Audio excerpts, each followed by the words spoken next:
Time now for the morning rush. New Mexico's Attorney General is setting his sights on helping children left behind by CYFD. On KRQE's New Mexico News podcast, AG Raul Torres said that he wants to establish a defense division for children's rights, civil rights rather, to step in and advocate for the children who may be going back to dangerous homes. Torres also says he wants to focus on organized crime. As the session's end approaches, the governor unveiled a bipartisan bill to drastically lower the cap on medical malpractice settlements. Senate Bill 523 lowers that cap from $5 million down to $1 million to make sure healthcare providers can afford insurance coverage. Lawmakers on both sides of the aisle say it strikes the right balance. Portales High School has now crowned their newest Maypole Queen. 18-year-old Amanda Martinez was recently voted in by her peers. Now, to their knowledge, Amanda is the first ever Maypole Queen with Down syndrome. Maypole is an annual tradition used to celebrate the graduating seniors. Erica. And here's a look at our school day forecast. It is a milder morning out there, but still make sure to grab some light jackets for the afternoon. We could see a chance for showers during the later afternoon and evening hours. The man at the center of a shootout with Bernalillo County Sheriff's deputies is now facing charges. 42-year-old Jose Ramon Santiano is accused of taking at least one shot at deputies, and at least one deputy fired back. Santiano was taken to the hospital. He's been charged with aggravated assault, felon in possession of a firearm, and assault on a peace officer. A woman is looking for the nurses who spent the final moments with her mother after a deadly car crash. Police say that Marlene Platero swerved to avoid hitting a water heater that was lying on I-25. That's when she crashed and died on scene. Now, officers told her daughter that 2 nurses had stopped to help. Now the family wants to find them and make sure that they know what they did means a lot. Officials are asking farmers to conserve water in order to help keep the Rio Grande River running this year.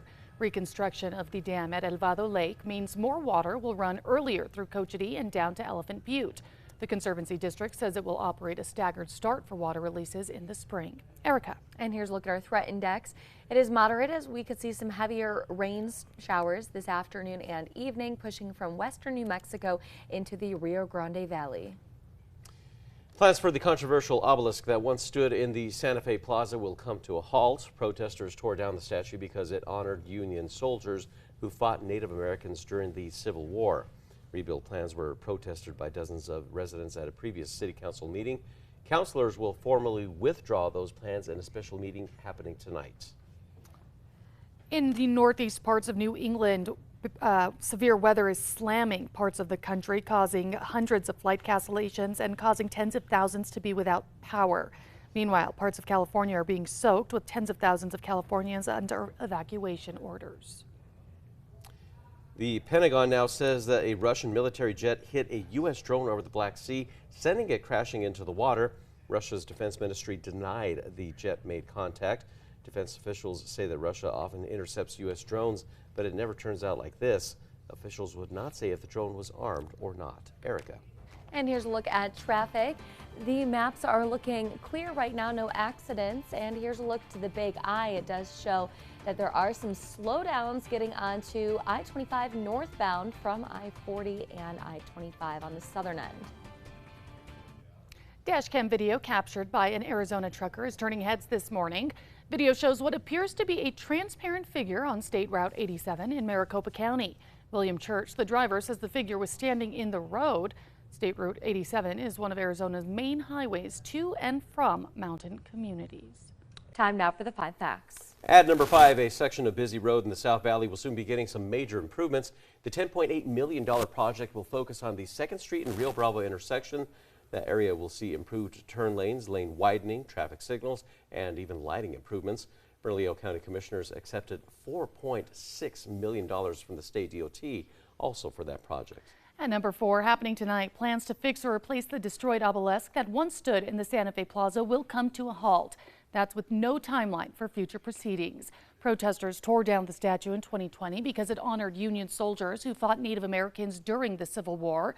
A plaque at the base of the obelisk also referred to Native Americans as savages. After rebuild plans were protested by dozens of residents on both sides at a council meeting last week, councilors will now formally withdraw those plans. And at number 3, rain is moving into the state today. We are going to be dry through the early afternoon, and then rain will push in from west to east during our late afternoon and evening. We could see a chance for those showers after 4 p.m. in Albuquerque. And number 2, New Mexico's newest Attorney General is setting his sights on helping children left behind by CYFD. On KRQE's New Mexico News podcast, AG Raul Torres said 2 months into his term, he wants to establish a defense division for children's civil rights. The division would have the authority to step in and advocate for children who may be going back to dangerous homes.